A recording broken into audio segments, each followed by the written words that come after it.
Capítulo 3. Superando o seu corpo. Ninguém pensa em um vácuo. Cada vez que você tem um pensamento, há uma reação bioquímica no cérebro. Você produz uma substância química. E como você aprenderá, o cérebro então libera sinais químicos específicos para o corpo, onde eles atuam como mensageiros do pensamento. Quando o corpo recebe mensagens químicas do cérebro, ele obedece instantaneamente, iniciando uma série de reações correspondentes, alinhadas diretamente com o que um cérebro está pensando. O corpo envia imediatamente uma mensagem para o cérebro, confirmando que agora ele está se sentindo exatamente igual ao que o cérebro está pensando. Para entender esse processo, como você normalmente pensa igual a seu corpo e como formar uma nova mente, é preciso primeiro avaliar o papel que o cérebro e sua química desempenham em sua vida. Nas últimas décadas, descobrimos que o cérebro e o restante do corpo interagem via poderosos sinais eletroquímicos. Entre nossas orelhas, existe uma imensa indústria química que orquestra uma miríade de funções corporais. Mas relaxe, isso será a aula básica de química cerebral, e você só precisará conhecer uns poucos termos. Todas as células possuem pontos receptores na superfície externa que recebem informação de fora de suas fronteiras. Quando ocorre uma correspondência na química, frequência e carga elétrica entre um ponto receptor e um sinal vindo de fora, a célula fica ligada para executar certas tarefas. Veja a figura 3A. Uma célula com pontos receptores que recebem informação vital proveniente de fora da célula. O sinal pode influenciar a célula a executar uma miríade de funções biológicas. Neurotransmissores, neuropeptídeos e hormônios são as substâncias químicas de causa e efeito para a atividade cerebral e o funcionamento do corpo. Esses três tipos de substâncias químicas, chamadas ligantes, conectam-se, interagem com a célula ou influenciam em questão de milissegundos. Neurotransmissores são mensageiros químicos que basicamente enviam sinais entre células nervosas, permitindo a comunicação entre o cérebro e o sistema nervoso. Existem diferentes tipos de neurotransmissores, e cada um é responsável por uma atividade específica. Alguns estimulam o cérebro, outros o deprimem, enquanto que outros nos deixam sonolentos ou despertos. Eles podem mandar um neurônio desprender-se de sua conexão atual ou fazê-lo colar-se melhor à presente conexão. Podem inclusive alterar a mensagem enquanto ela é enviada a um neurônio, reescrevendo-a, de modo que uma diferente mensagem seja entregue a todas as células nervosas conectadas. Neuropeptídeos, o segundo tipo de ligante, constituem a maioria dos mensageiros. A maior parte é produzida em uma estrutura do cérebro chamada hipotálamo. Estudos recentes mostram que o nosso sistema imunológico também produz neuropeptídeos. Essas substâncias químicas passam pela glândula pituitária, que, a seguir, libera uma mensagem química com instruções específicas para o corpo. Quando os neuropeptídeos chegam à corrente sanguínea, acoplam-se às células de vários tecidos, principalmente glândulas, e então ativam um terceiro tipo de ligante, os hormônios, que posteriormente nos influenciam a sentir de determinadas maneiras. Os neuropeptídeos e os hormônios são as substâncias químicas responsáveis por nossos sentimentos. Para os nossos propósitos, pense nos neurotransmissores como mensageiros químicos essencialmente do cérebro e da mente. Nos neuropeptídeos como sinalizadores químicos que servem de ponte entre o cérebro e o corpo, para nos fazer sentir da maneira como pensamos, e nos hormônios como as substâncias químicas relacionadas aos sentimentos, principalmente no corpo. Veja a figura 3B, a visão geral do papel dos ligantes no cérebro e no corpo. Por exemplo, quando você tem uma fantasia sexual, os três fatores são convocados à ação. Primeiro, quando você começa a ter uns pensamentos, seu cérebro atiça alguns neurotransmissores que ativam uma rede de neurônios que, por sua vez, cria imagens em sua mente. Essas substâncias químicas, então, estimulam a liberação de neuropeptídeos específicos em sua corrente sanguínea. Quando chegam às glândulas sexuais, esses peptídeos grudam nas células desses tecidos, ativam seu sistema hormonal e pronto, as coisas começam a acontecer. Você tornou os pensamentos da fantasia tão reais em sua mente que seu corpo começa a ficar preparado para uma experiência sexual verdadeira, à frente do evento. Assim é a poderosa correlação entre mente e corpo. Da mesma maneira, se você começasse a pensar em confrontar o seu filho adolescente sobre o novo amassado no carro, seus neurotransmissores iniciariam o processo do pensamento em seu cérebro para produzir um nível mental específico. Seus neuropeptídeos sinalizariam quimicamente a seu corpo de forma específica, e você começaria a se sentir um pouco irritado. Quando os peptídeos chegassem às glândulas adrenais, elas seriam incitadas a liberar os hormônios adrenalina e cortisol, e você então se sentiria definitivamente exaltado. Do ponto de vista químico, seu corpo estaria preparado para a batalha. O loop dos pensamentos e sentimentos. Para os diferentes pensamentos que você tem, seus circuitos cerebrais disparam sequências, padrões e combinações correspondentes que então geram níveis mentais iguais àqueles pensamentos. Quando essas redes específicas de neurônios são ativadas, o cérebro produz substâncias químicas específicas com a exata assinatura correspondente a esses pensamentos, a fim de que você possa sentir-se como estava pensando. Portanto, quando você tem pensamentos grandiosos, amorosos ou alegres, você produz substâncias químicas que o fazem sentir-se grandioso, amoroso ou alegre. E o mesmo é válido se você tem pensamentos negativos, de temor ou impaciência. Em uma questão de segundos, você começa a se sentir negativo, ansioso ou impaciente. Existe uma sincronia entre cérebro e corpo, ocorrendo a cada instante. De fato, quando começamos a nos sentir de modo como estamos pensando, pois o cérebro está em constante comunicação com o corpo, começamos a pensar do modo como o corpo está se sentindo. O cérebro monitora constantemente o modo como o corpo está se sentindo. Baseado na resposta química recebida, o cérebro gera mais pensamentos que produzem substâncias químicas correspondentes ao modo como o corpo está se sentindo. De modo que primeiro começamos a nos sentir de acordo com o que pensamos e, a seguir, pensamos conforme como nos sentimos. Veja a figura 3C, o relacionamento neuroquímico entre cérebro e corpo. Quando você tem certos pensamentos, o cérebro produz substâncias químicas que fazem com que você sinta exatamente da maneira como estava pensando. Ao sentir-se da forma como pensa, você começa a pensar conforme se sente. Esse ciclo contínuo cria um loop de retorno chamado estado de ser. Vamos nos aprofundar nessa ideia ao longo do livro, mas considere que os pensamentos relacionam-se principalmente com a mente e o cérebro, e os sentimentos estão conectados ao corpo. Portanto, quando os sentimentos do corpo aliam-se aos pensamentos de um estado mental particular, mente e corpo trabalham juntos como um só. E como você vai lembrar, quando mente e corpo estão em um uníssono, o produto final é denominado estado de ser. Poderíamos dizer ainda que o processo de continuamente pensar e sentir e pensar cria um estado de ser que produz efeitos em nossa realidade.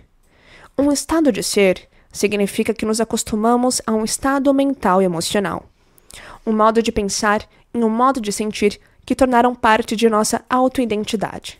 Assim, descrevemos quem somos pelo modo como pensamos e, portanto, nos sentimos ou somos no presente momento. Estou furioso, estou sofrendo, estou inspirado, estou inseguro, estou pessimista. No entanto, ao se passar anos tendo certos pensamentos, e então sentindo-se do mesmo modo, e daí pensando igual a esses sentimentos, cria-se um estado de ser memorizado, no qual podemos declarar enfaticamente nossa afirmação de eu sou como algo absoluto.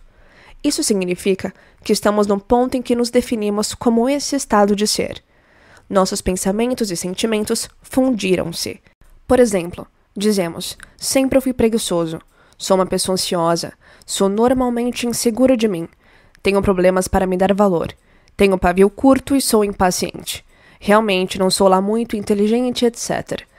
E esses sentimentos particulares e memorizados contribuem para todos os nossos traços de personalidade. Aviso: quando os sentimentos tornam-se maneiras de pensar, ou se não conseguimos pensar maior do que nos sentimos, jamais podemos mudar. Mudar é pensar maior do que a forma como nos sentimos. Mudar é agir de forma maior do que os sentimentos do eu memorizado. Isso é ser maior do que o corpo. Como exemplo prático, Digamos que você está dirigindo para o trabalho de manhã e começa a pensar no encontro acalorado que teve uns dias atrás com um colega de trabalho. Ao ter pensamentos associados àquela pessoa e à experiência específica, seu cérebro começa a liberar substâncias químicas que circulam por todo o seu corpo. Muito rapidamente, você começa a se sentir exatamente da forma como está pensando. Provavelmente você fica furioso. Seu corpo envia uma mensagem de volta para o cérebro, dizendo: "É sim, estou me sentindo realmente furioso." Claro que seu cérebro, que se comunica constantemente com o corpo e monitora sua organização química interna, é influenciado pela mudança súbita no modo como você se sente. Como resultado, você começa a pensar de modo diferente. No momento em que você começa a se sentir de modo como pensa, começa a pensar do modo como se sente. Inconscientemente, você reforça o mesmo sentimento ao ter pensamentos contínuos de raiva e frustração, que então fazem você sentir-se ainda mais furioso e frustrado. De fato, seus sentimentos agora controlam seus pensamentos. Agora seu corpo dirige a sua mente. Com a continuidade do ciclo, seus pensamentos raivosos produzem mais sinais químicos para o corpo, que ativam substâncias adrenais associadas aos sentimentos de raiva. Aí, você fica enraivecido e agressivo. Você sente o rosto avermelhar, o estômago dá um nó, a cabeça lateja e os músculos começam a se retesar. Quando todos esses sentimentos inflamados inundam o corpo e alteram a sua fisiologia, o coquetel químico dispara um conjunto de circuitos no cérebro, fazendo que você pense igual às suas emoções. Agora, na privacidade de sua mente, você está xingando seu colega de 10 jeitos diferentes. Indignado, evoca uma ladainha de eventos passados que validam a incomodação atual. Dá tratos à bola numa carta relatando todas as reclamações que sempre quis apresentar. Em sua mente, você já encaminhou a carta ao seu chefe antes mesmo de chegar ao trabalho. Sai do carro aturdido, enlouquecido, com vontade de matar. Está aí o modelo ambulante de uma pessoa furiosa, e tudo começou com um único pensamento. Nesse momento, parece impossível pensar maior do que a forma como você se sente, e por isso é tão difícil mudar. O resultado dessa comunicação cíclica entre seu cérebro e seu corpo é que você tende a reagir de forma previsível nesse tipo de situação. Você cria padrões dos mesmos pensamentos e sentimentos familiares, comporta-se inconscientemente de modo automático e fica atolado nessas rotinas.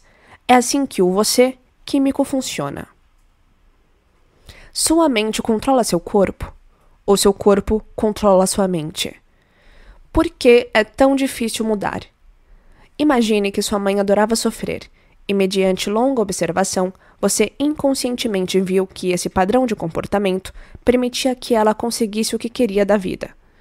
Vamos dizer também que você teve algumas experiências dolorosas na vida, que criaram um bocado de sofrimento para você. Essas memórias ainda desencadeiam uma reação emocional, centrada em uma pessoa específica, em um local particular e em determinado período de sua vida. Você pensou bastante no passado, e essas memórias, de algum modo, são fáceis de recordar, até mesmo automáticas. Agora, imagine que por mais de 20 anos você praticou pensar e sentir, sentir e pensar em termos de sofrimento. Na realidade, você não precisa mais pensar no evento passado para criar o sentimento. Parece que você não consegue pensar ou agir de nenhuma outra forma a não ser aquela como sempre sentiu. Você memorizou o sofrimento por seus pensamentos e sentimentos recorrentes, aqueles relacionados ao incidente, bem como a outros acontecimentos em sua vida. Seus pensamentos sobre você mesmo e sua vida tendem a ser matizados por sentimentos de vitimização e pena de si mesmo. Repetir os mesmos pensamentos e sentimentos que você cortejou por mais de 20 anos condicionou seu corpo a lembrar do sentimento de sofrimento sem muito pensamento consciente. Isso agora parece muito natural e normal. É quem você é. E sempre que tenta mudar algo, é como se a estrada retornasse para você. Você volta diretamente para o seu antigo eu. O que a maioria das pessoas não sabe é que quando pensam em uma experiência de carga emocional intensa, fazem o cérebro disparar nas exatas sequências e nos padrões de antes, estimulam e conectam o cérebro no passado, ao reforçar esses circuitos em redes ainda mais interligadas. Também duplicam as mesmas substâncias químicas no cérebro e no corpo, em graus variáveis, como se estivessem vivenciando de novo o evento naquele momento. Essas substâncias químicas começam a treinar o corpo para memorizar ainda mais a emoção. Tanto os resultados químicos de pensar e sentir e pensar, quanto os disparos e conexões dos neurônios condicionam mente e corpo em um conjunto definido de programas automáticos. Somos capazes de reviver um evento passado várias vezes, talvez milhares de vezes em uma existência. É a repetição inconsciente que treina o corpo para lembrar daquele estado emocional, igual ou melhor do que a mente consciente. Quando o corpo lembra melhor que a mente consciente, ou seja, quando o corpo é a mente, isso é chamado de hábito. Os psicólogos dizem que quando estamos na metade dos 30 anos, nossa identidade ou personalidade está totalmente formada. Isso significa que aquele de nós com mais de 35 anos memorizou um conjunto seleto de comportamentos, atitudes, crenças, reações emocionais, hábitos, habilidades, memórias associativas, respostas condicionadas e percepções que agora estão programadas subconscientemente dentro de nós. Esses programas nos governam, pois o corpo se tornou a mente. Isso significa que teremos os mesmos pensamentos, os mesmos sentimentos, reagiremos da mesma maneira, acreditaremos nos mesmos dogmas e perceberemos a realidade sempre do mesmo jeito. Cerca de 95% de quem somos na meia-idade é uma série de programas subconscientes que se tornaram automáticos. Dirigir o carro, escovar os dentes, comer demais quando se está estressado, preocupar-se com o futuro, julgar os amigos, reclamar da vida, culpar os pais, não acreditar em si e insistir em ser cronicamente infeliz, para citar apenas alguns. Muitas vezes, apenas parecemos despertos. Uma vez que o corpo se torna mente subconsciente, é fácil ver que nas situações em que o corpo se torna mente, a mente consciente não tem mais muito a ver com o nosso comportamento. No instante em que temos um pensamento, sentimento ou reação, o corpo atua no piloto automático. Prosseguimos de modo inconsciente. Considere, por exemplo, uma mãe dirigindo uma minivan para largar os filhos na escola. Como ela consegue trafegar, beber café, acabar com discussões, trocar a marcha e ajudar o filho a suar o nariz, tudo ao mesmo tempo, de um jeito muito parecido com um programa de computador, essas ações se tornaram funções automáticas, que podem rodar muito fluida e rapidamente. O corpo da mãe faz tudo habilmente, porque memorizou como executar todas essas tarefas graças a muita repetição. Ela não tem mais qualquer pensamento consciente sobre como fazer. São tarefas habituais. Pense nisso. 5% da mente é consciente, lutando contra os 95% que rodam programas automáticos subconscientes. Memorizamos um conjunto de comportamentos tão bem que nos tornamos um corpo-mente habitual, automático. De fato, quando o corpo memorizou um pensamento, ação ou sentimento, a ponto de o corpo ser a mente, quando mente e corpo são um, estamos em um estado de ser, a memória de nós mesmos. E se 95% do que somos aos 35 anos é um conjunto de programas involuntários, comportamentos memorizados e reações emocionais habituais, por conseguinte, estamos inconscientes em 95% de nossos dias.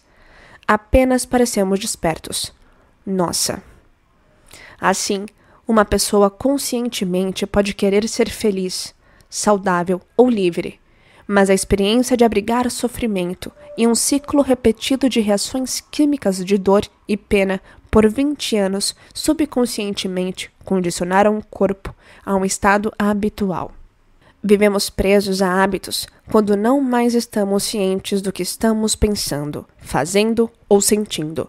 Ficamos inconscientes. O maior hábito que devemos quebrar é o hábito de ser nós mesmos. Quando o servo torna-se o senhor. Na realidade, o corpo é o servo da mente. Por conseguinte, se o corpo tornou-se a mente, o servo tornou-se o senhor. E o ex-senhor, a mente consciente, foi dormir. A mente pode pensar que ainda está no comando, mas o corpo influencia as decisões de acordo com as emoções memorizadas. Agora, digamos que a mente queira retomar o controle. O que você acha que o corpo dirá? Onde você esteve? Volte a dormir. Eu ajeitei tudo aqui. Você não tem disposição, persistência ou consciência para fazer o que eu fiz durante todo esse tempo em que você, inconscientemente, seguia minhas ordens. Eu até modifiquei meus pontos receptores ao longo dos anos, a fim de servi-la melhor. Você pensava estar gerenciando as coisas, enquanto que eu a influenciava o tempo todo e a incitava a tomar todas as decisões de acordo com o que parece certo e familiar. E quando 5% conscientes rebelam-se contra os 95% que estão rodando programas automáticos subconscientes, estes 95% são tão reflexos que basta um pensamento disperso, um único estímulo do ambiente, para ativar o programa automático de novo e de novo. Então, voltamos ao mesmo de sempre, pensando os mesmos pensamentos, executando as mesmas ações, mas esperando que algo diferente aconteça em nossa vida. Quando tentamos retomar o controle, o corpo sinaliza ao cérebro para começar a nos dissuadir de nossas metas conscientes. Nossa tagarelice interna apresenta uma batelada de motivos por que não devemos tentar fazer nada fora do comum, nem romper o estado de ser habitual a que estamos acostumados. Cata todas as nossas deficiências, que ela conhece e alimenta, e joga uma por uma na nossa cara. Criamos os piores cenários em nossa mente, a fim de não termos de ultrapassar esses sentimentos familiares, porque, ao tentar romper a organização química interna que tornamos uma segunda natureza, o corpo fica um caos. O aborrecimento interno parece quase irresistível, e muitas vezes sucumbimos. Acesse o subconsciente para mudar. A mente subconsciente só conhece o que você a programou para fazer. Já aconteceu de você estar digitando em seu laptop e de repente o computador começa a rodar programas automáticos sobre os quais você não tem controle? Quando você tenta usar a mente consciente para parar os programas subconscientes e automáticos armazenados em seu corpo, é como esbravejar contra um computador que ficou louco, com diversos programas rodando, abrindo janelas e mostrando mais do que você possa lidar. Ei, pare com isso. O computador nem vai registrar isso. Vai continuar fazendo o que faz, até haver algum tipo de intervenção, até você conseguir acessar o sistema operacional e alterar algumas configurações. Neste livro, você aprenderá a acessar o subconsciente e reprogramá-lo com um novo conjunto de estratégias. Na realidade, você tem de desprogramar ou desconectar seus velhos padrões de pensar e sentir, e em seguida, reprogramar ou reconectar seu cérebro com novos padrões de pensamento e sentimento, baseados em quem você quer ser. Quando você condiciona o corpo com uma nova mente, os dois não podem mais trabalhar em oposição, mas têm que ser em harmonia. Esse é o ponto da mudança, da autocriação. Culpado até provar a inocência. Vamos utilizar uma situação real para ilustrar o que acontece quando decidimos romper algum estado emocional memorizado e mudar nossa mente. Penso que todos nós podemos nos identificar com um estado de ser comum, a culpa. Assim, vou usá-la para ilustrar em termos práticos como esse ciclo de pensamento e sentimento funciona contra nós.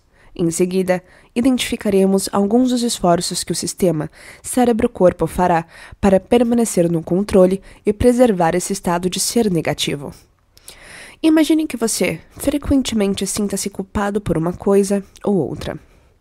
Se alguma coisa dá errado em um relacionamento, uma simples falha na comunicação, uma pessoa despejando errônea e injustificadamente a raiva dela sobre você, ou o que seja, você acaba assumindo a culpa e se sentindo mal. Veja-se como uma daquelas pessoas que repetidamente dizem ou pensam, foi culpa minha. Depois de 20 anos fazendo isso consigo mesmo, você se sente culpado e automaticamente tem pensamentos de culpa. Você criou um ambiente de culpa para si mesmo. Outros fatores contribuíram para isso, mas de momento, vamos ficar com essa noção de como seu pensamento e seu sentimento criaram seu estado de ser e seu ambiente. Cada vez que você tem um pensamento de culpa, sinaliza seu corpo para que produza substâncias químicas específicas que constituem o sentimento de culpa. Os pontos receptores de suas células adaptam-se para poder assimilar e processar melhor essa expressão química particular de culpa.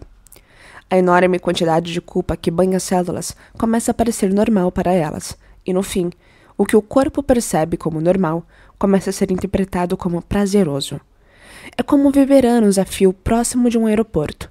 Você fica tão acostumado com o barulho que não mais o ouve conscientemente, a menos que um jato voe mais baixo do que o habitual e o rugido do motor seja tão mais forte que chame sua atenção. Acontece o mesmo com suas células. Como resultado, elas ficam literalmente insensíveis ao sentimento químico de culpa.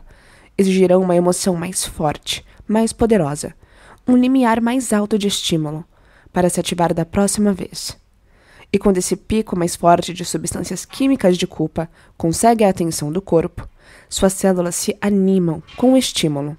E quando cada célula se divide no final de sua vida e forma uma célula filha, os pontos receptores externos da nova célula exigirão um limiar mais alto de culpa para serem ativados. Agora o corpo exige um fluxo emocional mais forte de sentimentos ruins para se sentir vivo. Você fica viciado em culpa por suas próprias ações. Quando qualquer coisa dá errado ou entorta em sua vida, você automaticamente presume que seja o culpado. Mas isso agora lhe parece normal. Você nem tem de pensar em se sentir culpado. Você já é. Não apenas sua mente não está consciente de como você expressa seu estado de culpa por meio das coisas que diz e faz, como seu corpo quer sentir esse nível costumeiro de culpa porque você o treinou para fazer isso. Inconscientemente, você tornou-se culpado na maior parte do tempo. Seu corpo tornou-se uma mente de culpa. Apenas quando, digamos, uma amiga comenta que você não precisava pedir desculpas ao caixa da loja por ele ter lhe dado o troco errado, você percebe o quanto esse aspecto de sua personalidade está disseminado. Digamos que isso deflagra um daqueles momentos de iluminação, uma epifania, e você pensa, ela está certa. Por que eu me desculpo o tempo todo? Por que assumo a responsabilidade pelas falhas de outras pessoas? Após refletir sobre o histórico de se declarar culpado constantemente, você diz para si mesmo: hoje vou parar de me culpar e de pedir desculpas pelo mau comportamento dos outros. Eu vou mudar.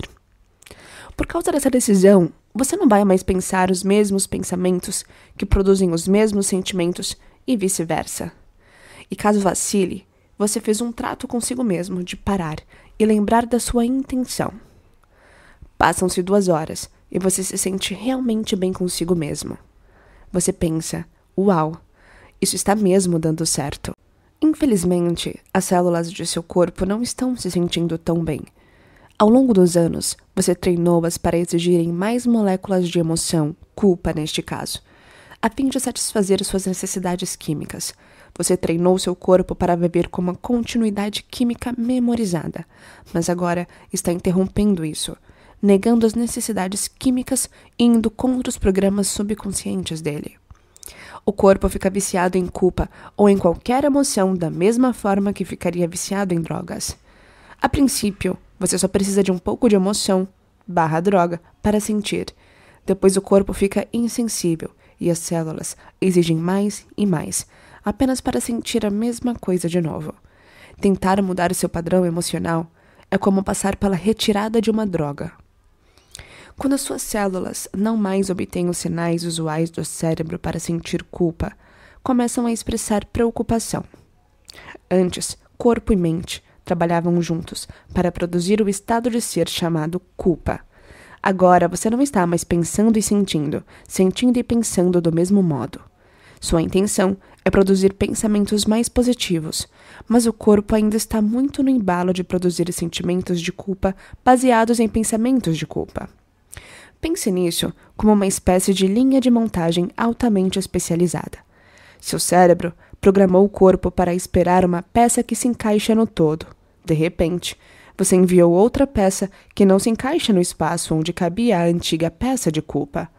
um alarme dispara e toda a operação é paralisada. Suas células estão sempre espionando o que está acontecendo no cérebro e na mente. Seu corpo é o melhor intérprete da mente de todos os tempos. Portanto, todas as células param o que estão fazendo, erguem o olhar para o cérebro e pensam: o que você está fazendo aí em cima? Você insistiu em ser culpado, e nós seguimos suas ordens fielmente durante anos. Subconscientemente memorizamos um programa de culpa a partir de seus pensamentos e sentimentos repetitivos. Alteramos nossos pontos receptores para refletir sua mente. Modificamos nossa química a fim de que você pudesse se sentir culpado automaticamente. Mantivemos nossa organização química interna, independentemente de quaisquer circunstâncias externas em sua vida. Estamos tão acostumadas à mesma organização química que seu novo estado de ser parece desconfortável, não familiar. Queremos o familiar, o previsível, o que parece natural. E de repente você vai mudar? Não aceitaremos isso. Aí, as células se aglomeram e dizem: vamos enviar uma mensagem de protesto para o cérebro. Mas temos de ser sorrateiras, pois queremos que pense que, na verdade, ele é o responsável por esses pensamentos. Não queremos que ele saiba que partiu de nós. As células, então, enviam uma mensagem marcada com urgente, diretamente medula acima até a superfície do cérebro pensante. Chamo essa de pista rápida, pois a mensagem vai diretamente para o sistema nervoso central em questão de segundos. Ao mesmo tempo em que isso está acontecendo, a química do corpo, a química da culpa, está em um nível baixo, pois você não está pensando e sentindo do mesmo modo. Mas essa queda não passa despercebida. Um termostato no cérebro denominado hipotálamo também emite um alarme que diz: os índices químicos estão caindo, precisamos fabricar mais. O hipotálamo, então, sinaliza ao cérebro pensante para que reverta ao antigo esquema habitual. Essa é a pista lenta, pois demora mais tempo para as substâncias químicas circularem pela corrente sanguínea. O corpo quer que você retorne ao eu químico memorizado. Por isso, influencia-o para pensar de forma familiar, rotineira. Assim, o corpo ativa as redes correspondentes de neurônios que dispararam e estiveram conectadas por anos, que são iguais à mente daquele sentimento. Essas respostas celulares de pista rápida e pista lenta ocorrem simultaneamente, e em seguida você começa a ouvir a seguinte tagarelice de pensamentos em sua cabeça: você está cansado demais hoje. Você pode começar amanhã. Amanhã é melhor. Sério, você não pode fazer isso mais tarde. E a minha favorita: isso não parece estar certo. Se isso não funciona, ocorre um segundo ataque sorrateiro. O corpo-mente quer ficar no controle outra vez. Por isso começa a implicar um pouco com você. É compreensível que você se sinta um pouco mal neste momento. A culpa é do seu pai. Você não se sente mal por causa do que fez no passado? De fato, vamos dar uma olhada no seu passado para você poder lembrar por que é desse jeito. Olhe para você. Você é um desastre, é um fracassado, um perdedor. Você é patético e fraco. Nunca termina as coisas que começa. Sua vida inteira é um fracasso. Você nunca vai mudar. Você é muito parecido com a sua mãe. Por que você simplesmente não desiste? Enquanto você continua nessa terribilização, o corpo tenta seduzir a mente para voltar ao estado inconscientemente memorizado. Em nível racional, isso é absurdo, mas, obviamente, em algum nível, é bom sentir-se mal. No momento em que ouvimos essas subvocalizações, acreditamos nesses pensamentos e respondemos, sentindo os mesmos sentimentos familiares. Instala-se uma amnésia mental e esquecemos nosso objetivo original. O engraçado é que realmente começamos a acreditar no que o corpo está falando ao cérebro para nos dizer. Imergimos novamente naquele programa automático e retornamos a ser nosso antigo eu. A maioria de nós consegue identificar esse cenário. Não é diferente de nenhum hábito que tentamos romper. Quer sejamos viciados em cigarro, chocolate, álcool, jogo, fazer compras ou roer as unhas. No instante em que cessamos a ação habitual, irrompe o caos entre o corpo e a mente. Os pensamentos que adotamos estão intimamente identificados com os sentimentos de como seria experimentar a indulgência. Quando cedemos aos desejos, continuamos a produzir os mesmos resultados em nossa vida, pois mente e corpo estão em oposição. Nossos pensamentos e sentimentos trabalham um contra o outro, e se o corpo tornou-se a mente, sempre seremos presas de como nos sentimos. Enquanto usarmos sentimentos familiares como barômetro, como retorno de nossos esforços para mudar, sempre nos dissuadiremos de novas possibilidades. Jamais seremos capazes de pensar maior do que nosso ambiente interno. Jamais seremos capazes de visualizar um mundo de possíveis resultados diferentes dos resultados negativos de nosso passado. Nossos pensamentos e sentimentos têm todo esse poder sobre nós. A ajuda depende apenas de um pensamento.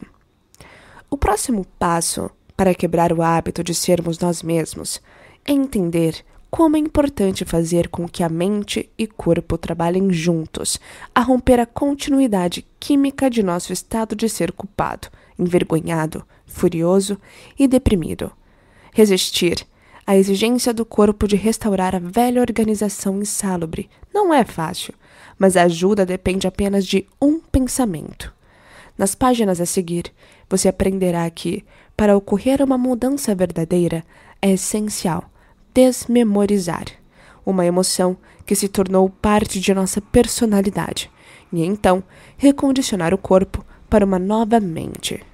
É fácil sentir-se desesperançado quando nos damos conta de que a química de nossas emoções habituou o nosso corpo a um estado de ser que muito frequentemente é um produto de ira, ciúme, ressentimento, tristeza e assim por diante. Afinal, eu disse que esses programas, essas propensões, estão programados em nosso subconsciente. A boa notícia é que podemos ficar conscientemente atentos a essas tendências. Tratarei mais desse conceito nas páginas a seguir. Por ora, espero que você possa aceitar que, para mudar a sua personalidade, você precisa mudar o seu estado de ser, que está intimamente conectado a sentimentos que você memorizou durante toda a sua vida. Assim como as emoções negativas, as emoções positivas também podem ficar embutidas no sistema operacional de seu subconsciente. Pensamentos conscientes positivos não conseguem por si só superar sentimentos subconscientes negativos. Em um momento ou outro, todos nós conscientemente já declaramos: eu quero ser feliz. Mas, até o corpo ser instruído em contrário, continuará expressando programas de culpa, tristeza ou ansiedade. A mente intelectual, consciente, pode raciocinar que quer alegria, mas o corpo foi programado para sentir outra coisa durante anos. Fazemos um estardalhaço proclamando a mudança como um de nossos principais interesses, mas no íntimo, parece que não conseguimos produzir um sentimento de verdadeira felicidade. Isso se dá porque mente e corpo não estão trabalhando juntos. A mente consciente quer uma coisa, mas o corpo quer outra. Se você dedicou-se a sentimentos negativos anos a fio, esses sentimentos criaram um estado de ser automático. Poderíamos dizer que você é subconscientemente infeliz, certo? Seu corpo foi condicionado a ser negativo. Ele sabe como ser infeliz melhor do que sua mente consciente sabe ser feliz. Você nem precisa pensar em como ser negativo. Você simplesmente sabe que é assim que você é. Como sua mente consciente pode controlar essa atitude no corpo-mente subconsciente? Alguns sustentam que a resposta é pensamento positivo. Quero deixar claro que, por si só, o pensamento positivo jamais funciona. Muitos supostos pensadores positivos sentiram-se negativos na maior parte da vida e agora estão tentando pensar positivamente. Estão em um estado polarizado, no qual tentam pensar de uma maneira a fim de sobrepujar o que sentem dentro de si. Conscientemente, eles pensam de um jeito, mas são o oposto. Quando mente e corpo estão em oposição, jamais ocorre a mudança. Sentimentos memorizados limitam-nos a recriar o passado. Por definição, as emoções são produtos finais de experiências passadas de vida. Quando você está no meio de uma experiência, o cérebro recebe informação vital do ambiente externo por 5 vias sensoriais diferentes: visão, olfato, audição, paladar e tato. À medida que os dados sensoriais cumulativos chegam ao cérebro e são processados, redes de neurônios arranjam-se em padrões específicos, refletindo o evento externo. No momento em que essas células nervosas enfileiram-se em ordem, o cérebro libera substâncias químicas. Essas substâncias são chamadas de emoção ou sentimento. Neste livro, utilizo as palavras sentimentos e emoções de forma indistinta, pois são suficientemente próximas para o nosso entendimento. Quando essas emoções começam a inundar quimicamente o seu corpo, você detecta uma alteração em sua ordem interna. Você pensa e sente diferente de minutos antes.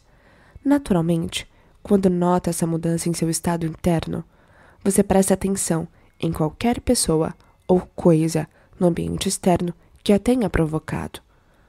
Quando consegue identificar o que quer que tenha provocado a mudança interna, esse evento em si e por si é chamado de memória.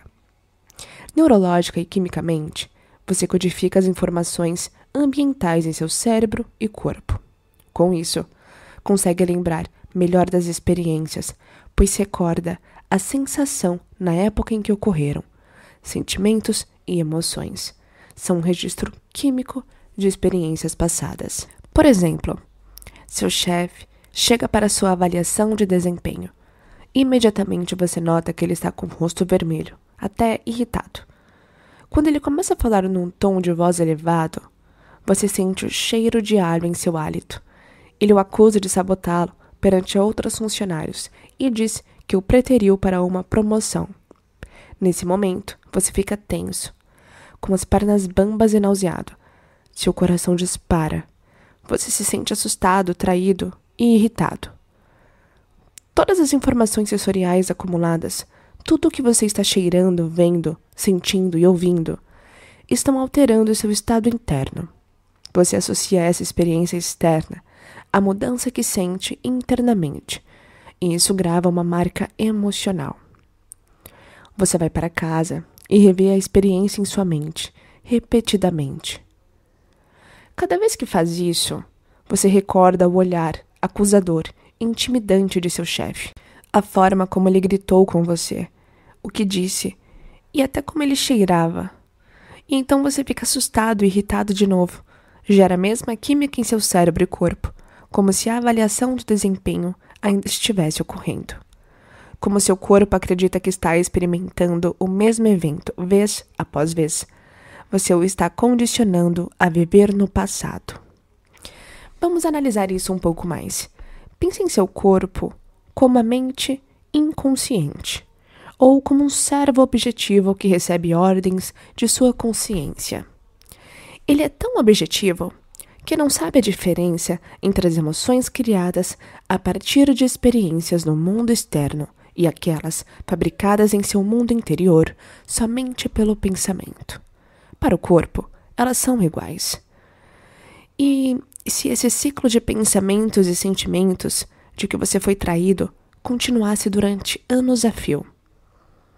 Se permanece nessa experiência com seu chefe ou revive esses sentimentos familiares dia após dia, você continuamente sinaliza seu corpo com sentimentos químicos que ele associa ao passado. Essa continuidade química engana o corpo, fazendo-o acreditar que ainda está vivenciando o passado, de modo que o corpo continua a reviver a mesma experiência emocional.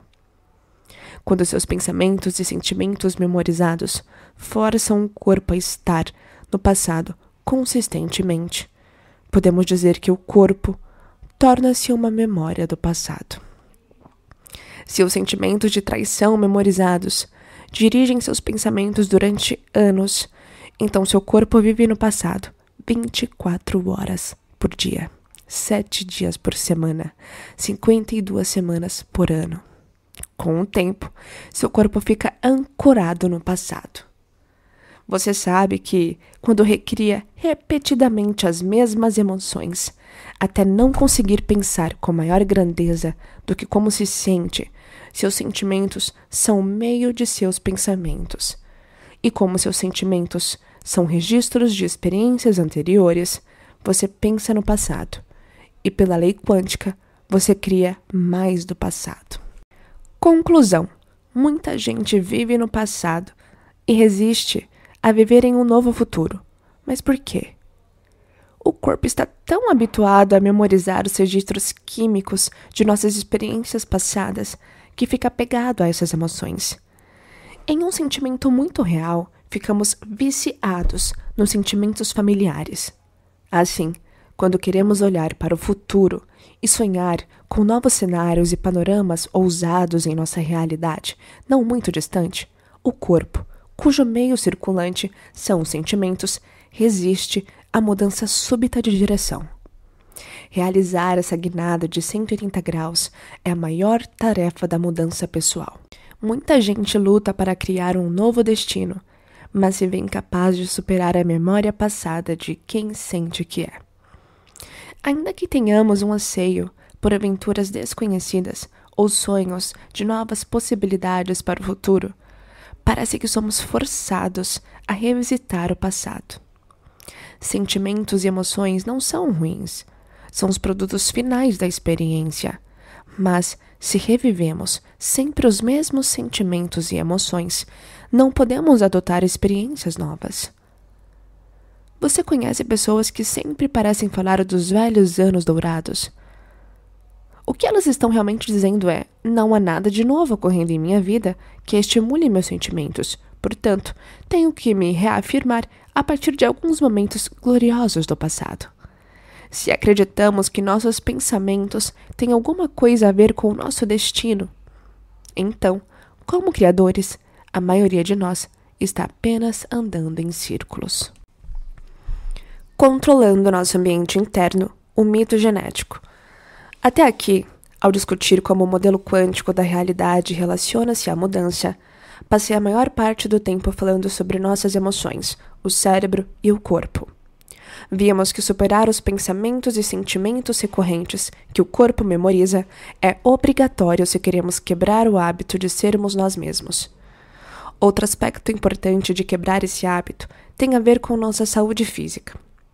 Certamente, na hierarquia de fatores que a maioria de nós deseja mudar em sua vida, as questões de saúde estão no topo da lista. E em se tratando do que gostaríamos de mudar em nossa saúde, há um conjunto de dogmas que teremos de examinar e dispensar. O mito de que os genes criam doenças e a falácia do determinismo genético.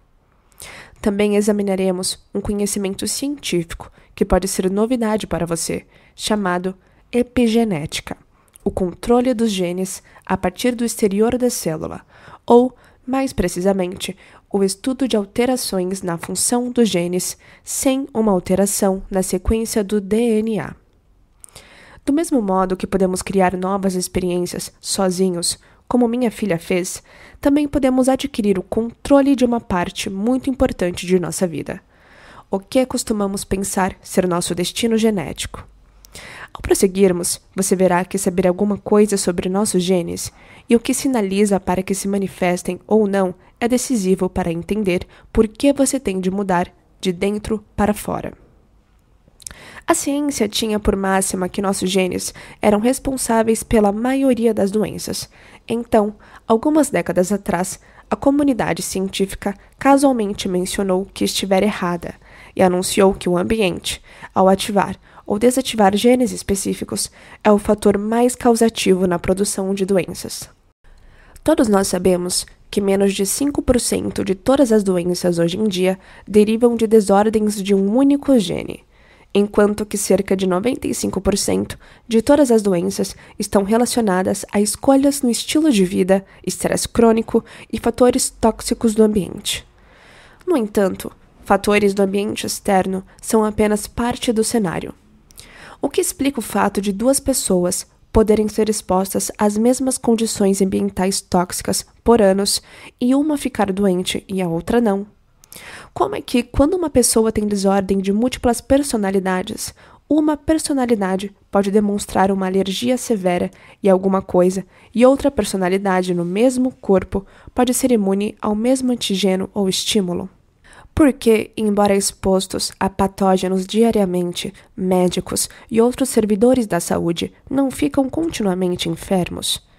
Também existem numerosos estudos documentando gêmeos idênticos que compartilham os mesmos genes, que tiveram experiências muito diferentes no que diz respeito à saúde e longevidade. Por exemplo, se ambos compartilhavam um histórico familiar de uma doença específica, essa doença muitas vezes se manifestava em um gêmeo, mas não no outro. Mesmos genes, resultados diferentes. Em todos esses casos, será que a pessoa que permanece saudável possui uma organização interna tão coerente, equilibrada e vital que, mesmo quando seu corpo é exposto às mesmas condições ambientais nocivas, o mundo externo não faz nada à sua expressão gênica e, portanto, não sinaliza os genes para criar doenças? É verdade que o ambiente externo influencia nosso ambiente interno. No entanto, será que, ao alterar nosso estado de ser, podemos superar os efeitos de um ambiente estressante ou tóxico, de modo que certos genes não sejam ativados? Talvez não possamos controlar todas as condições de nosso ambiente externo, mas com certeza temos a opção de controlar o nosso ambiente interno. Genes, memórias do ambiente do passado. Para explicar como conseguimos controlar o nosso ambiente interno, preciso falar um pouco sobre a natureza dos genes, que se expressam no corpo quando as células fabricam determinadas proteínas, os blocos de construção da vida. O corpo é uma fábrica produtora de proteínas. As células musculares produzem proteínas musculares chamadas actina e miosina. As células epiteliais produzem as proteínas da pele, chamadas colágeno e elastina. E as células estomacais produzem proteínas do estômago, chamadas enzimas. A maioria das células do corpo produz proteínas, e os genes são os meios com os quais as produzimos. Expressamos genes particulares via certas células, produzindo determinadas proteínas. A maioria dos organismos adapta-se às condições de seu ambiente por meio de modificações genéticas graduais. Por exemplo, quando um organismo tem de enfrentar condições ambientais difíceis, como temperaturas extremas, predadores perigosos, presas rápidas, ventos destruidores, fortes correntes e etc., ele é forçado a superar os aspectos adversos de seu mundo a fim de sobreviver.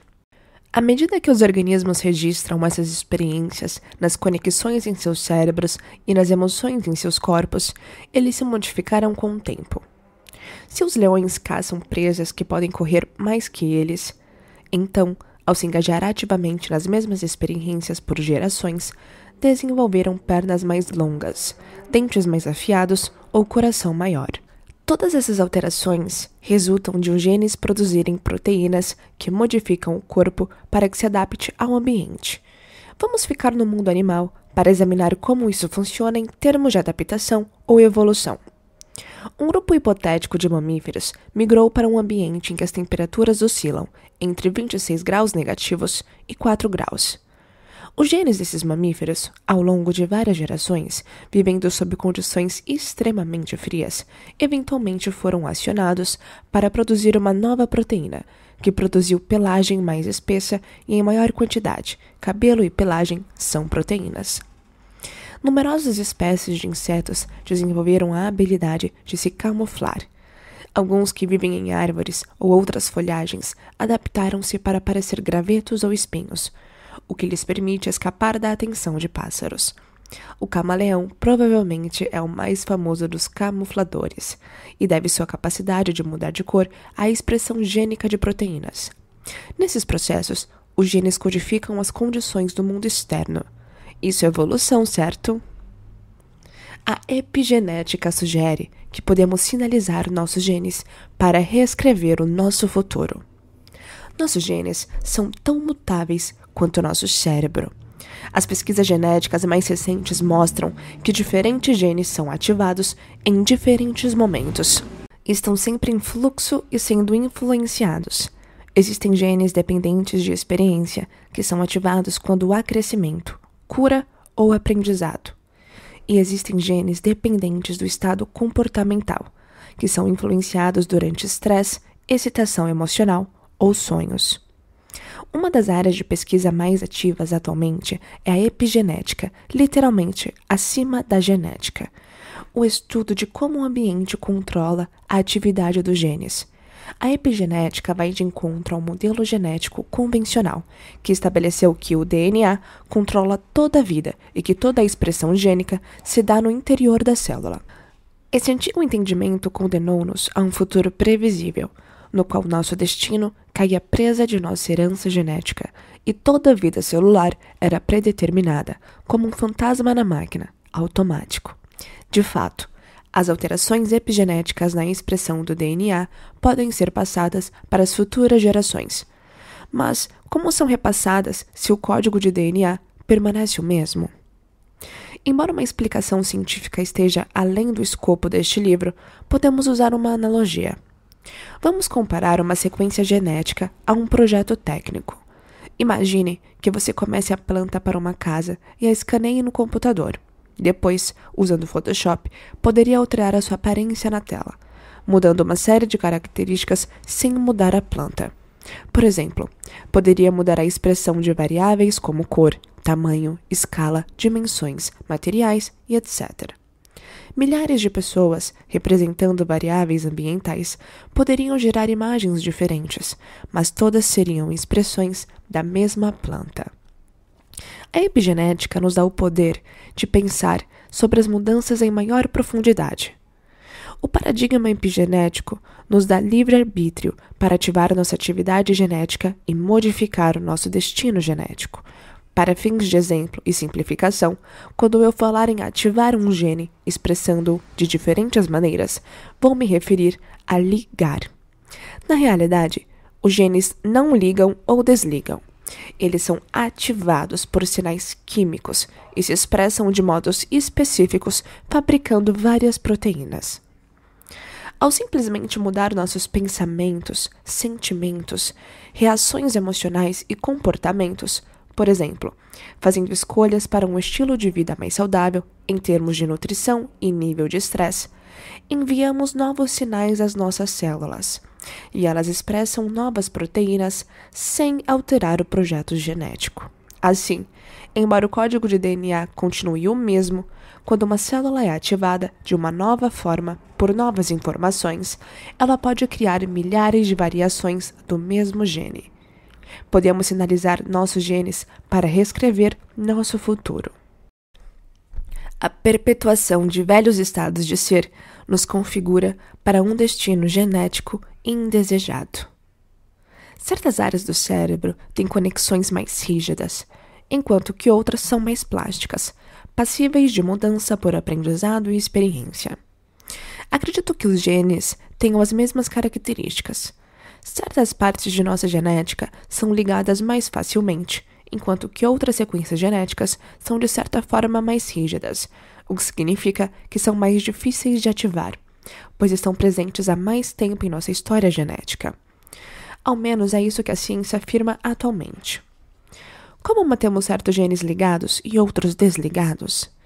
Se ficamos no mesmo estado tóxico de raiva, no mesmo estado melancólico de depressão, no mesmo estado vigilante de ansiedade ou no mesmo estado abatido de não merecimento, os sinais químicos redundantes que discutimos continuam apertando os mesmos botões genéticos que, por fim, provocam a ativação de certas doenças.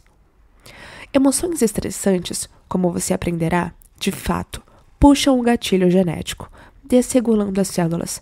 Desregulação refere-se à debilitação de um mecanismo fisiológico regulatório e, assim, criando doenças. Quando pensamos e sentimos do mesmo modo, durante grande parte da vida, e memorizamos estados de ser familiares, nosso estado químico interno segue ativando os mesmos genes, o que significa que continuamos fabricando as mesmas proteínas.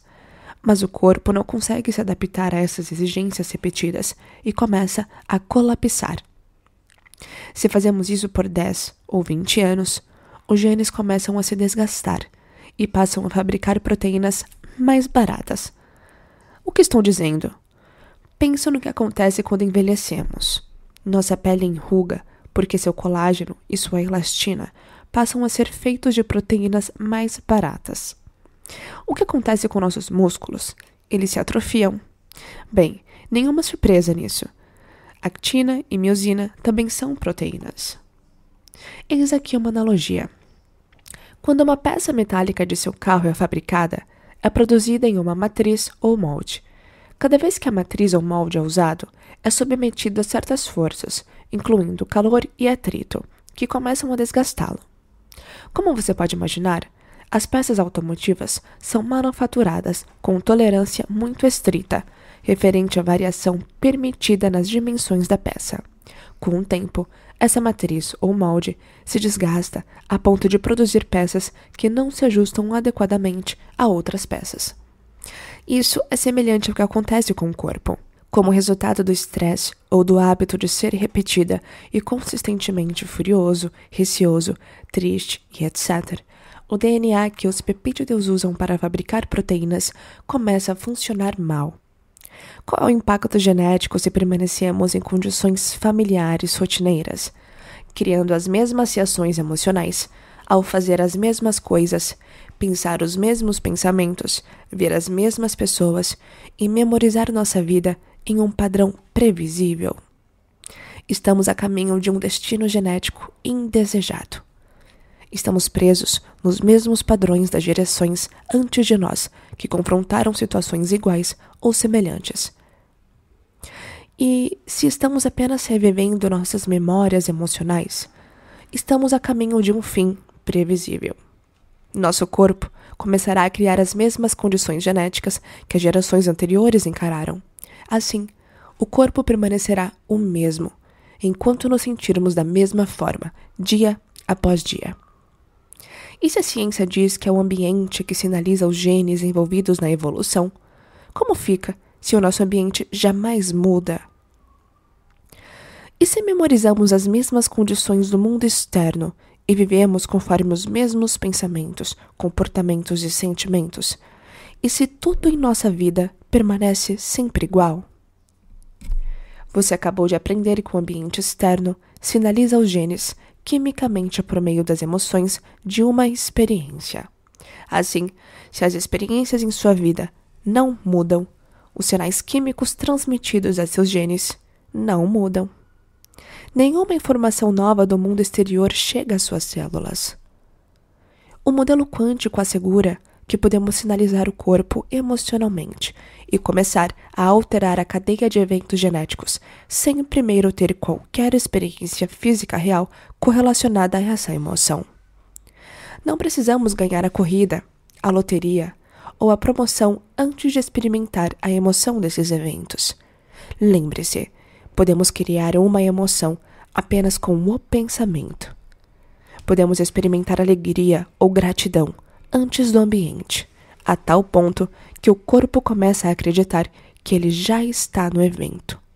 Como resultado, podemos sinalizar nossos genes para fabricarem novas proteínas a fim de mudar nosso corpo antes do atual ambiente. Estados mentais elevados podem produzir expressões de genes mais saudáveis. Aqui está um exemplo de como podemos sinalizar novos genes de novas maneiras quando começamos a adotar emocionalmente um evento no futuro antes de ele se manifestar. No Japão, conduziram um estudo para descobrir que efeito o estado mental de uma pessoa poderia ter em doenças. Os sujeitos eram 2 grupos de pacientes com diabetes tipo 2, todos dependentes de insulina. Tenha em mente que a maioria dos diabéticos é medicada com insulina para remover o açúcar da corrente sanguínea e depositá-lo nas células, onde podem ser usadas como energia. Na época do estudo, As pessoas envolvidas estavam sendo tratadas com pílulas ou injeções de insulina para ajudar a controlar os elevados níveis de açúcar no sangue. Cada grupo teve seu nível de açúcar no sangue testado em jejum para se estabelecer os parâmetros. A seguir, um conjunto de sujeitos assistiu a um programa cômico durante 1 hora, enquanto o grupo de controle assistiu a uma palestra tediosa. Os sujeitos do teste, então, fizeram uma refeição deliciosa e depois seus níveis de glicose no sangue foram verificados novamente. Houve uma discrepância significativa entre os sujeitos que assistiram ao programa cômico e os que ouviram a palestra monótona. Em média, o nível de açúcar no sangue dos que assistiram à palestra monótona subiu para 123 mg, alto bastante para necessitarem de insulina para se manterem fora da zona de perigo. No grupo alegre, que tinha rido por 1 hora, os níveis de açúcar no sangue após o jantar subiram a metade daquele valor, ligeiramente fora da faixa normal. De início, os pesquisadores que conduziram o experimento pensaram que os sujeitos descontraídos tinham diminuído seus níveis de açúcar pela contração dos músculos abdominais e do diafragma enquanto riam. O raciocínio foi que, quando se contrai, um músculo usa energia, e a energia circulante é a glicose. Mas a pesquisa foi além. Examinaram as sequências genéticas dos indivíduos joviais e descobriram que esses diabéticos haviam alterado 23 expressões gênicas diferentes simplesmente por rirem ao ver a comédia. O estado mental elevado, aparentemente, estimulou seus cérebros a enviar novos sinais para as células que ligaram as variações genéticas, permitindo que seus corpos naturalmente começassem a regular os genes responsáveis pelo processamento do açúcar no sangue. O estudo mostrou claramente que nossas emoções podem ligar algumas sequências genéticas e desligar outras. Ao simplesmente sinalizar o corpo com uma nova emoção, os sujeitos sorridentes alteraram sua química interna para mudar a expressão de seus genes. Às vezes, uma alteração na expressão genética pode ser súbita e drástica. Você já ouviu falar de pessoas cujo cabelo ficou grisalho da noite para o dia, após submetidas a condições extremamente estressantes? Esse é um exemplo do funcionamento dos genes. Essas pessoas tiveram uma reação emocional tão forte que a química corporal alterada tanto estimulou o gene da expressão do cabelo grisalho, como restringiu a expressão gênica para a cor natural do cabelo em uma questão de horas. Elas sinalizaram novos genes de novas maneiras, alterando seu ambiente interno emocionalmente e, com isso, quimicamente. Conforme eu discuti no capítulo anterior, quando você experimentou um evento diversas vezes, ensaiando cada aspecto dele em sua mente, você sente como seria o evento antes de ele se desenrolar. Então, ao alterar o circuito de seu cérebro por pensar de modo diferente e adotar as emoções de um evento antes de sua manifestação física, você pode mudar seu corpo geneticamente. Você consegue selecionar um potencial do campo quântico. A propósito, todos os potenciais já existem. E adotar emocionalmente um evento futuro antes da experiência real. Você consegue fazer isso tantas vezes que emocionalmente condiciona seu corpo a uma nova mente, com isso sinalizando novos genes de novas maneiras. Se você consegue, é altamente provável que comece a formatar e modelar seu cérebro e seu corpo em uma nova expressão, de modo que mudem fisicamente antes da realidade potencial desejada se manifestar. Mudando seu corpo. Por que mover um dedo? Podemos acreditar que temos condições de alterar nosso cérebro pela força do pensamento. Mas que efeitos isso terá em nossos corpos, se é que terá algum? Mediante o simples processo de ensaiar mentalmente uma atividade, podemos obter grandes benefícios sem mover um dedo. Aqui está um exemplo de como isso literalmente aconteceu. Conforme descrito em um artigo publicado no Jornal de Neurofisiologia de 1992, sujeitos foram divididos em 3 grupos. Pediu-se ao primeiro grupo para se exercitar contraindo e relaxando um dedo da mão esquerda durante 5 sessões de treinamento de 1 hora por semana, por 4 semanas. Um segundo grupo ensaiou mentalmente os mesmos exercícios com a mesma frequência, sem ativar quaisquer músculos do dedo fisicamente. As pessoas do grupo de controle não exercitaram o dedo, tampouco a mente. No final do estudo, os cientistas compararam os achados. O primeiro conjunto de participantes teve a força do dedo testada contra o grupo de controle. Moleza, certo? O grupo que efetivamente fez os exercícios exibiu uma força 30% maior no dedo do que o grupo de controle. Todos sabemos que, se colocarmos uma carga em um músculo repetidamente, aumentaremos a força de tal músculo. O que provavelmente não anteciparíamos é que o grupo que ensaiou mentalmente os exercícios demonstrou um aumento de 22% na força muscular. A mente, portanto, gerou um efeito físico quantificável no corpo. Em outras palavras, o corpo mudou sem ter uma experiência física real. Assim como as pesquisas com sujeitos que ensaiaram mentalmente os exercícios com os dedos e outros que imaginaram tocar escalas no piano, experimentos compararam a experiência prática versus o ensaio mental de indivíduos fazendo rosca bíceps. Os resultados foram os mesmos, fosse executando as roscas bíceps fisicamente ou ensaiando mentalmente a atividade, todos os participantes aumentaram a força do bíceps. Os praticantes mentais, no entanto, demonstraram alterações fisiológicas sem jamais ter a experiência física. Quando o corpo muda fisicamente, biologicamente, apenas pela força do pensamento ou do esforço mental para parecer que uma experiência ocorreu, então, da perspectiva quântica, isso oferece evidência de que o evento já aconteceu em nossa realidade. Se o cérebro atualiza seu hardware para parecer que a experiência ocorreu fisicamente, se o corpo é alterado genética ou biologicamente, dando provas de que isso ocorreu, e se ambos ficam diferentes sem fazermos nada nas 3 dimensões, então o evento ocorreu no mundo quântico da consciência e no mundo da realidade física. Quando você ensaia cuidadosamente uma realidade futura, até seu cérebro mudar fisicamente para parecer que teve a experiência, e quando você adota emocionalmente uma nova intenção, tantas vezes que seu corpo é alterado para refletir que ele teve a experiência.